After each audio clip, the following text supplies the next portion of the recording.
Bonjour, bonjour. Alors voilà, me voilà en direct. J'ai récupéré plus ou moins ma voix. Vous l'entendez, elle est encore un petit peu rauque, donc désolé pour la semaine passée, mais c'est vrai que là j'étais dans l'impossibilité de parler.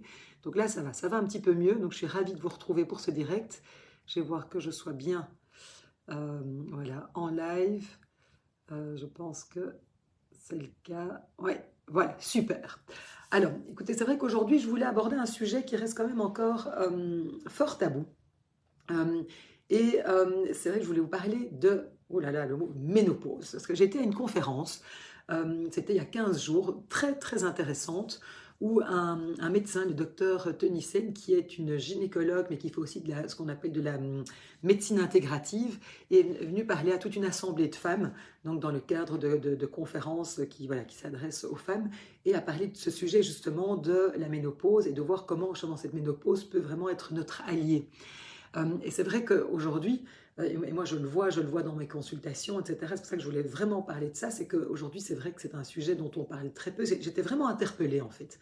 Il y avait voilà, il y avait beaucoup de femmes, on était une bonne centaine. On était organisés en table ronde et il y avait des femmes de tous les âges. On était quelques-unes à faire partie du club des ménopausées. Puis il y avait des jeunes femmes qui étaient vraiment à l'âge, voilà, un petit peu charnière de la préménopause et qui avaient en fait terriblement peur, qui étaient voilà, avec toute une série de représentations par rapport à cette période. Et je me suis dit, mais c'est fou comme, d'abord moi, et c'est là que moi j'ai vraiment pu prendre toute de me rendre compte à quel point moi j'avais été mal préparée à cette période-là de ma vie. Et que en fait, je n'avais eu aucune transmission, parce que c'est quelque chose dont on ne parle pas, j'ai envie de dire, de mère à fille. On en parle très peu, même entre copines, ou à la limite, si on parle de toutes les choses qui sont difficiles, et donc à la limite, on a peur et on n'a pas envie d'aller plus loin. Et je me dis, mais c'est fou comme on est finalement mal informé et seul par rapport à ce sujet. Et donc, je me suis dit, mais vraiment, est-ce qu'on pourrait peut-être changer de regard, en fait, quelque part, par rapport à cette période de vie qui finalement, j'ai envie de dire, est une période de transition, mais comme plein d'autres dans notre vie. Je veux dire, en fait, quelque part, quand on est à l'adolescence, c'est aussi un moment de transition. Et c'est sûr que ces moments de transition, souvent ce sont des moments qui ne sont pas confortables, parce que c'est vrai que, je dirais, avec la ménopause, il y a toute une série, voilà, peut-être de symptômes ou de choses qu'on peut ressentir, etc., dans notre corps, émotionnellement, psychiquement, mais aussi physiquement. Mais en fait, ce qui était, et moi, c'est vraiment, je me remettais à l'époque où moi j'étais dedans, c'est-à-dire il y a maintenant une dizaine d'années, à quel point, en fait, finalement, j'ai vécu un petit peu ça comme si quelque part, je le subissais, en tout cas, je ne me rendais pas bien compte de ce qui se passait. Donc c'est pour ça que j'avais vraiment envie aujourd'hui, mais justement, d'un petit peu lever ce tabou et en parler, parce que je me rends compte à quel point c'est important de se renseigner sur ce qui nous arrive, et vraiment, vous allez voir, moi, c'est vraiment le message que j'ai fait passer aux jeunes femmes là, qui étaient autour de ma table, à quel point pour moi ça a été une période, en fait, c'est ça qui était quand même assez incroyable, que autant c'était la fin, quelque part, de la fécondité, et ça a été une période pour moi extrêmement féconde dans ma vie. Et donc, c'est vraiment, voilà, je ne suis pas médecin, je ne vais pas quand même, voilà, essayer enfin, je pense que c'est important d'aller prendre des renseignements là où il faut, mais c'est vrai que cette période, et parfois on ne se rend pas bien compte, elle peut commencer déjà vers 40, 45 ans, c'est ce qu'on appelle toute la période, j'ai envie de dire, de périménopause, avec des irrégularités, etc., déjà des symptômes, pour qu'en général la ménopause, elle arrive plus ou moins à 50 ans, sachant évidemment qu'il y a des femmes pour qui ça peut arriver beaucoup plus tôt, beaucoup plus tard, mais on dit généralement la période de 50 ans. Mais donc il peut y avoir une période plus ou moins longue qui peut être où vraiment on a déjà des changements hormonaux. Et donc en fait ce qui se passe, c'est que c'est important, c'est que la ménopause, c'est vraiment la fin d'un système, c'est-à-dire qu'on ne va plus produire les mêmes types d'hormones, et donc il va vraiment y avoir un changement hormonal qui va évidemment nous affecter, et on le sait, les symptômes, ça peut être quoi? Ça peut être des bouffées de chaleur, ça peut être, moi par exemple, ce que j'ai eu très très fort, c'était des douleurs articulaires. Je me souviens quand je me levais, j'avais l'impression que mes pieds, enfin je m'étais voilà, étaient tout ankylosés, tout douloureux. Et je me voyais encore me lever en disant aïe, aïe, oui, voilà, en sortant de mon lit le matin. Donc on peut avoir vraiment des douleurs articulaires, musculaires, le mal aux os. Beaucoup de femmes se plaignent de troubles de sommeil, de troubles de voilà, l'humeur, hein, avec des hauts et des bas, de la fatigue, de l'irritabilité. On peut aussi avoir des symptômes comme de la sécheresse vaginale, modification de la libido. Donc c'est toute une série. Alors on a certains symptômes, on peut les avoir tous, certains plus forts que d'autres, parfois moins. Donc on le vit aussi différemment. Et ce que j'aimais bien, ce que ce médecin disait aussi, tiens, comment est-ce que vous avez vécu, par exemple, votre adolescence, vos premières règles, comment vous vivez vos règles, parce qu'il y a parfois un lien. Et donc c'est vrai que pour certaines personnes, les règles sont, enfin, pour certaines femmes, ça peut être très douloureux, très difficile. Donc on n'est pas aussi, on n'a pas la même sensibilité, la même réactivité, la même, voilà, on ne répond pas de la même manière, je veux dire, aux stimuli de notre corps. Donc ça, c'est important aussi de se connaître. Euh, donc voilà, c'est pour ça qu'une ménopause n'est pas une autre. Et donc c'est important voilà, de se connaître, d'en parler, et puis surtout de se renseigner et de bien se faire entourer dans cette période. Parce que justement, souvent, moi je trouve qu'il y a une espèce de, voilà, de tabou, de honte. On a l'impression, et la société, c'est un petit peu voilà, l'image que souvent la société nous renvoie, comme si quelque part on était voilà, qu'on était périmés. Alors que justement, moi ce que je veux dire, c'est que cette période de la cinquantaine, moi je trouve que c'est une période qui est extrêmement riche et qui est justement extrêmement féconde. Alors peut-être que, comme je disais, on va peut-être plus porter un enfant à ce moment-là, on ne va plus, mais c'est un moment où on peut donner naissance à plein d'autres choses. Et donc à partir du moment où on comprend ce qui nous arrive et que ce n'est pas voilà, c'est pas une fin en soi, mais que oui, et qu'on peut faire des choses, et que c'est vraiment le moment aussi, et c'est ça qui est chouette, c'est qu'on peut faire des choses en prévention, et prendre soin de soi, etc. Et puis on peut aussi s'aider pendant la période de ménopause. Donc c'est important vraiment de prendre soin de soi, de prendre soin de notre santé, pour que justement on puisse quelque part planter les graines, j'ai envie de dire, d'une vieillesse, en tout cas qui sera plus confortable, parce qu'on aura bien pris soin de notre corps et de notre santé. Et donc, comme je le disais, pour moi, c'est vraiment une période de renaissance. Et je peux vraiment en parler de manière personnelle. C'est vrai que pour moi, c'était un moment très fort dans ma vie, un moment où, souvent qui coïncide d'ailleurs avec les enfants qui grandissent, qui parfois quittent le nid, ça dépend de nouveau à quel âge on a fait nos enfants. Mais c'est vrai que moi, ça a coïncidé en tout cas avec voilà, mes deux aînés qui devenaient beaucoup plus indépendantes, qui partaient étudier à l'étranger. C'est sûr que j'ai voilà, gagné, enfin, quelque part, j'ai eu plus de temps à ma disposition. Et puis c'est aussi un moment où c'est intéressant, où quelque part dans notre vie, où on s'est fort mis justement à faire passer les besoins des autres avant les nôtres, où c'est quelque part peut-être la famille, les enfants, en tout cas le care, hein, si on n'a pas d'enfants, a pris beaucoup de place. C'est comme si tout à coup cette attention qui avait été tournée vers les autres, et certainement voilà, pour des raisons de survie de l'espèce, c'est comme si maintenant, quand on rentrait dans cette période-là, c'était un moment où on pouvait vraiment se reconnecter à soi et quelque part venir plus à l'intérieur, se dire mais au fond, moi, qu'est-ce qui est important pour moi, qu'est-ce qui m'habite, voilà, qu'est-ce que j'ai envie de faire dans ma vie et à quoi j'ai envie de donner naissance.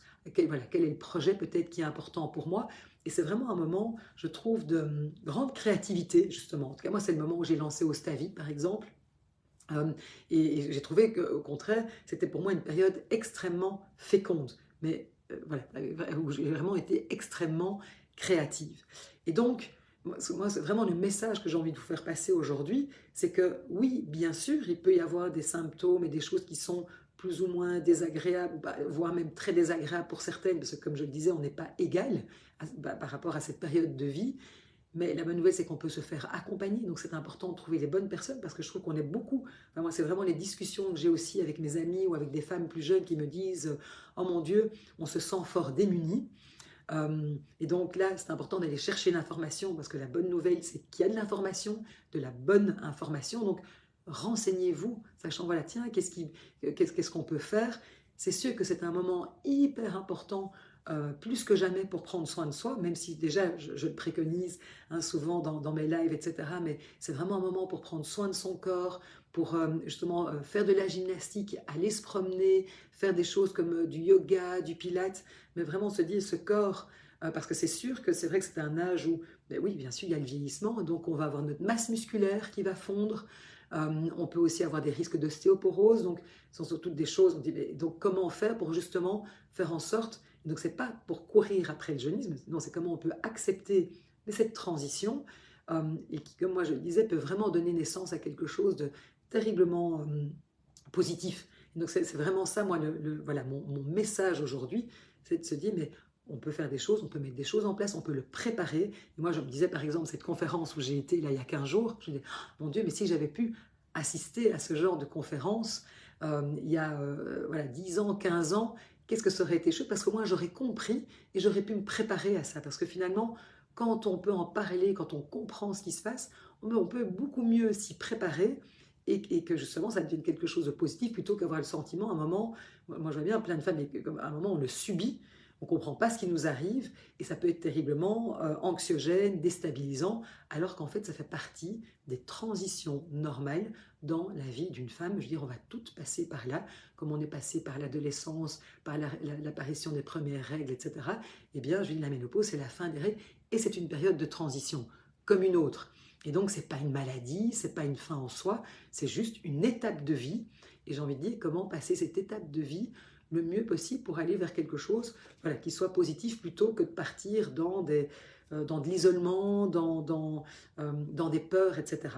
Donc moi, c'est vraiment ça que je voulais voilà, vous dire, c'est que voilà, parlons-en entre nous, soutenons-nous les unes les autres, qu'on puisse vraiment voilà, mettre des choses en place, apprécier cette étape de vie qui, certes, n'est pas toujours confortable, mais qui n'est pas une fin et qui, au contraire, peut être la porte vers un renouveau. Alors, je vous mettrai ici en lien un article que j'ai voilà, un article que j'ai écrit sur ce sujet, qui vous donnera déjà des indications. Je vais aussi vous poster une photo d'un livre voilà, qui est très pratico-pratique et qui parle un peu justement, qui explique ce que c'est la ménopause, etc. Parce que justement, ne restez pas, voilà, soit vous êtes dedans, ça vous aidera à mieux comprendre ce qui vous arrive, soit c'est déjà passé, mais parfois c'est intéressant de pouvoir relire les choses avec un œil neuf, et puis, et puis se dire qu'il n'est pas trop tard, qu'on peut encore mettre des choses en place, ou alors justement, vous êtes quelqu'un, ça va arriver, et comment vous y préparer, voilà, j'ai envie de dire le mieux possible, et surtout vous dire, parce que je vois bien qu'il y avait, moi vraiment le mot, enfin ce que je trouvais vraiment intéressant lorsque j'en discutais avec ces autres femmes qui étaient là, c'était vraiment la peur. C'était vraiment oui, cette peur, on n'en parle pas et on a la trouille, on a l'impression que c'est la fin du monde. Et donc, parce que je voulais dire, non, ce n'est pas la fin du monde, c'est une étape de vie. Et comment justement, comme toutes les étapes de vie, elles ne sont pas toujours confortables, mais elles peuvent donner naissance à quelque chose de beau. Et comment on va mettre toutes les chances de son côté pour que cette étape se passe en tout cas le mieux possible, ou le moins mal possible, dépendant de comment on le vit. Et ça, la bonne nouvelle, c'est qu'il y a des personnes qui sont là pour vous accompagner et pour justement que cette étape de vie, parce que c'est vraiment un chamboulement à tout niveau, mais rappelez-vous votre adolescence, comment ça a été, c'était aussi un chamboulement, et c'est sûr que dans les périodes de transformation, de transition, c'est jamais super confortable, mais si on sait voilà, ce qui va nous arriver et que c'est normal et qu'on a des explications aussi physiologiques de tiens, qu'est-ce qui se passe? Mais oui, que quelque part, l'arrêt, je veux dire que cette carence en oestrogène, qu'est-ce que ça fait? Qu'on puisse voir aussi quelles sont les alternatives, parce qu'on parle beaucoup, est-ce qu'on a envie de prendre des suppléments d'hormones ou pas? Est-ce qu'on se supplée? Voilà, en fait, la bonne nouvelle, c'est qu'il y a plein de choses à faire et qui correspondent finalement aux valeurs de chacune. Donc, il n'y a pas qu'une voie tracée et c'est comment chacune peut s'y retrouver avec qui elle est et ce qui est important pour elle et la façon dont elle prend soin de sa santé. Mais en tout cas, s'il y a bien deux choses qui sont super importantes, c'est vraiment votre hygiène de vie. C'est important parce que c'est clair que, parce qu'on dit, on grossit par exemple à la ménopause, et c'est aussi pourquoi? Parce que notre système élimine moins bien. Et donc, où avant on pouvait éliminer mieux, ici, ça fonctionne moins bien. Et donc, c'est important de voir, mais qu'est-ce qu'on va manger? Quels sont les apports nutritionnels qu'on va se donner pour que justement, on puisse voilà, faire avec ce corps qui élimine moins bien, ça c'est important. Et puis aussi, ça j'aimais beaucoup ce que disait le médecin, donc le docteur Tenissen qui faisait cette conférence, disait le lien social. Comme c'est important, en fait, on se rend compte que ce qui aussi est très dur pour les femmes, c'est l'isolement. Et donc c'est surtout de ne pas s'isoler et justement de retrouver du lien et qu'on puisse être, voilà, nous toutes ces femmes, pouvoir avoir des lieux, mais par exemple comme cette conférence, on pouvait en parler, mais vraiment de pouvoir libérer la parole, de créer des liens, en parler. Et ça, je pense que c'est vraiment quelque chose qui peut-être voilà, nous manque un peu aujourd'hui dans notre société, mais voilà, qui est devenue fort individualiste. Et c'est comment on peut recréer justement ce lien, parce que c'est en parlant, en étant soutenu, qu'on va justement pouvoir vivre ces moments de transition justement de manière positive et pas comme une petite mort. Certaines femmes parlent même d'une petite mort. Et donc, justement, ça, c'est un petit peu aussi l'image parfois que la société peut nous renvoyer avec l'invisibilité des femmes, hein, et on le voit bien. Or, non, je dirais à 50 ans, on est au moment de la ménopause, on est une femme puissante et on a plein de choses à transmettre, à apporter. Et donc, moi, j'ai envie de vous dire, voilà, c'est ça, c'est que c'est un moment, enfin, en tout cas, moi, c'est comme ça que je l'ai vécu, c'est comme ça que je le vis, c'est que je pense que c'est un moment, justement, de grande créativité et où on a envie, justement, de pouvoir transmettre. Et on a des choses à dire, et donc on n'est pas fini, loin de là. Et donc, surtout, voilà, dédramatisons en tout cas et parlons-en, c'est important. Donc je vous mets tous les petits liens en commentaire. Si vous avez justement, si vous pouvez partager comment vous vivez cette période, si vous n'y êtes pas encore, si voilà peut-être des questions que vous vous posez, les peurs que vous pouvez avoir, ou si vous avez envie de témoigner, parce que moi je me rends compte, on était deux femmes qui étions déjà ménopausées avec voilà, toute une table de femmes qui ne l'étaient pas encore, et le fait de nos témoignages ont pu vraiment les aider, et ils se sont dit, ah mais c'est, voilà, ils ont vu les choses tout à fait différemment, alors que souvent on voit ça de manière très négative. Or moi je peux vous le dire, vraiment ça a été un moment très important dans ma vie, vraiment un moment de basculement et un moment de grande créativité, et en tout cas moi c'est ce que je vous souhaite. Voilà, écoutez, je vous souhaite une très belle après-midi, soyez gentils, si vous voyez en replay, mettez-moi un petit hashtag replay, si vous avez des commentaires, si, voilà, mettez-les, c'est tellement intéressant, les partages, libérons la parole sur ce sujet, et moi je vous mets en lien l'article de blog et la référence du livre. Bon après-midi et à la semaine prochaine.